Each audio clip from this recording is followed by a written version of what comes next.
പ്രിയപ്പെട്ടവരെ, ഇന്ന് ഞാൻ നിങ്ങളോട് സംസാരിക്കുന്നത് നമ്മൾ ഓരോരുത്തരുടെയും ഉള്ളിൽ ഒരു നടുക്കം സൃഷ്ടിച്ചേക്കാവുന്ന, എന്നാൽ അത്യന്താപേക്ഷിതമായ ഒരു സന്ദേശം നൽകുന്ന ഒരു വിഷയത്തെക്കുറിച്ചാണ്.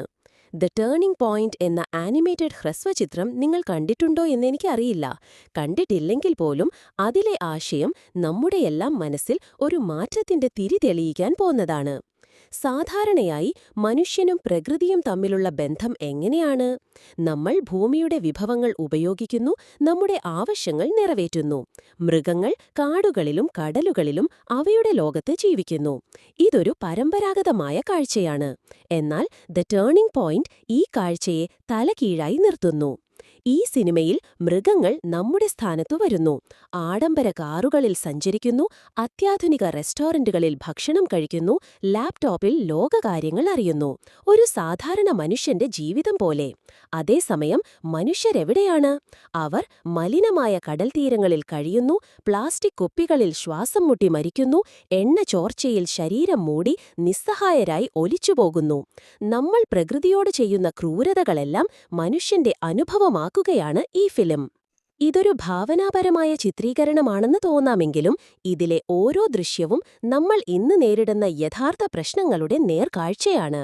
അനിയന്ത്രിതമായ മാലിന്യം, വനനശീകരണം, സമുദ്രമലിനീകരണം, കാലാവസ്ഥാ വ്യതിയാനം ഇവയെല്ലാം നമ്മൾ ഓരോ ദിവസവും പത്രങ്ങളിലും വാർത്തകളിലും കാണുന്ന യാഥാർത്ഥ്യങ്ങളാണ്.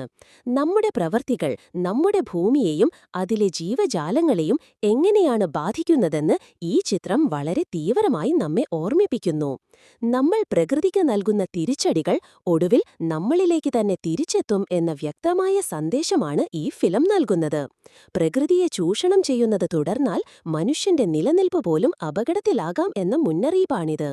ഈ ടേണിംഗ് പോയിന്റ് നമ്മൾ ഓരോരുത്തരുടെയും ചിന്തകളിൽ ഒരു മാറ്റം വരേണ്ടതിന്റെ ആവശ്യകതയാണ്. പരിസ്ഥിതി സംരക്ഷണം എന്നത് ഏതാനും ചിലരുടെ മാത്രം ഉത്തരവാദിത്തമല്ല. അത് നമ്മുടെയെല്ലാം കൂട്ടായ ശ്രമമാണ്. പ്ലാസ്റ്റിക് ഉപയോഗം കുറയ്ക്കുക, മാലിന്യം വലിച്ചെറിയാതിരിക്കുക, മരങ്ങൾ നട്ടുപിടിപ്പിക്കുക, ഊർജം ലാഭിക്കുക, ഇതൊക്കെ ചെറിയ കാര്യങ്ങളായി തോന്നാമെങ്കിലും ഒരുമിച്ച് ചെയ്യുമ്പോൾ ഇവ വലിയ മാറ്റങ്ങളുണ്ടാക്കും. നമ്മുടെ ഭൂമിയുടെയും വരും തലമുറകളുടെയും ഭാവിക്കുവേണ്ടി നമുക്ക് ഓരോരുത്തർക്കും ഒരു ടേണിംഗ് പോയിന്റ് ഉണ്ടാകണം. പ്രകൃതിയോടുള്ള നമ്മുടെ കാഴ്ചപ്പാടിൽ ഒരു മാറ്റം വരണം. എങ്കിൽ മാത്രമേ ഈ ഭൂമിയെ നമുക്ക് സുരക്ഷിതമായി നിലനിർത്താൻ കഴിയൂ. നന്ദി.